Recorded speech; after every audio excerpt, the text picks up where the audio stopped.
we head to Texas, which was the focus, is a big old battle in regard to redistricting. That battle continues nationwide as Texas was attempting to redistrict its map so that, when the redistricting was done, you had at least 5 districts where Republicans had a pretty decent shot of claiming a victory, and that certainly is going to affect the balance of power in Congress in the next election.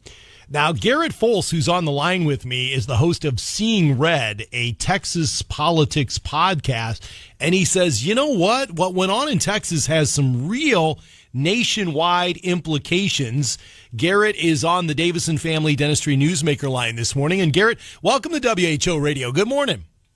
Good morning. Thanks for having me. Sounds like y'all have some beautiful weather going on up there. We really do. I mean, for Labor Day weekend, and I know I have a son in Austin, Garrett. It's a little warmer where you are.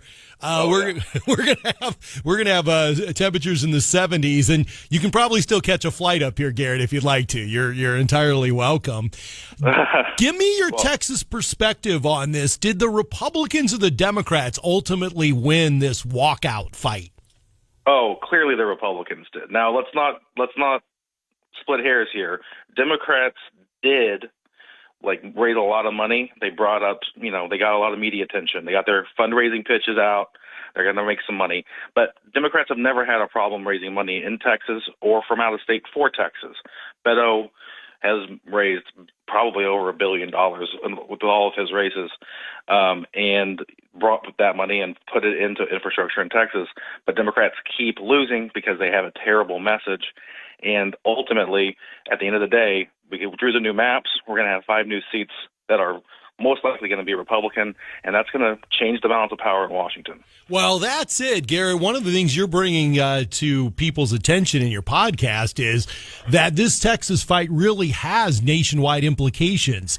Is this going to be the thing that maybe tips the House toward the Republicans in 2026? You never know until the end. You never know how it's going to do until you do it. But I think absolutely it may, and you could look back on it. And if Republicans have a majority of 5 seats or less, like they do currently, in the next session, it will be because of the redistricting in Texas. Garrett Fulce, he is the host of Seeing Red, a Texas politics podcast on News Radio 1040 WHO. So, Garrett, the reason that states are redistricting is because we've got a census and we need to get these numbers between the districts even up.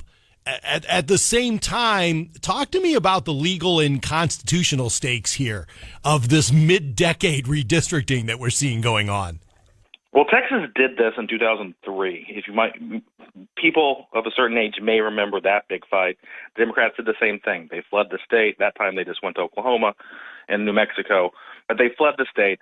And at that point, it hadn't really been done in modern history. But because of that fight, there's now Supreme Court precedents and all sorts of other court precedents that say, yeah, you can redistrict whenever you want. You have to remember, redistricting is the most partisan fight that happens on any level ever. It is strictly it's a Republican versus Democrat. It is only a partisan fight. It is a political issue.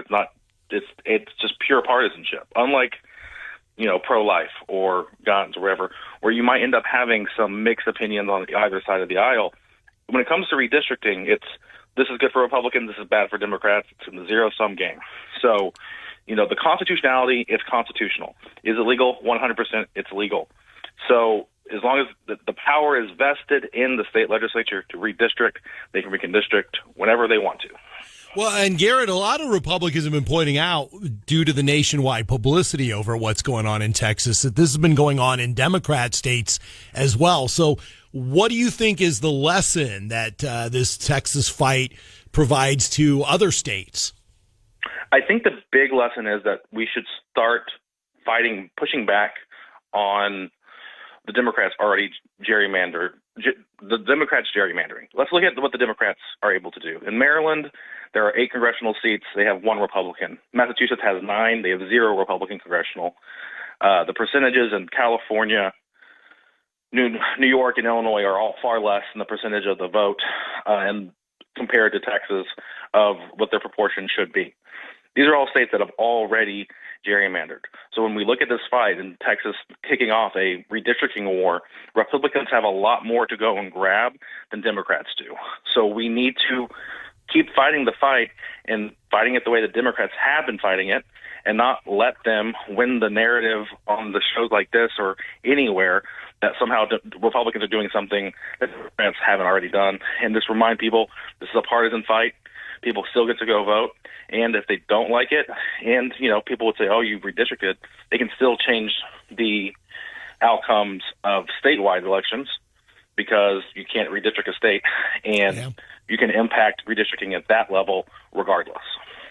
Garrett Fulce, he's the host of Seeing Red, a Texas politics podcast. Garrett, thanks for your insider's perspective.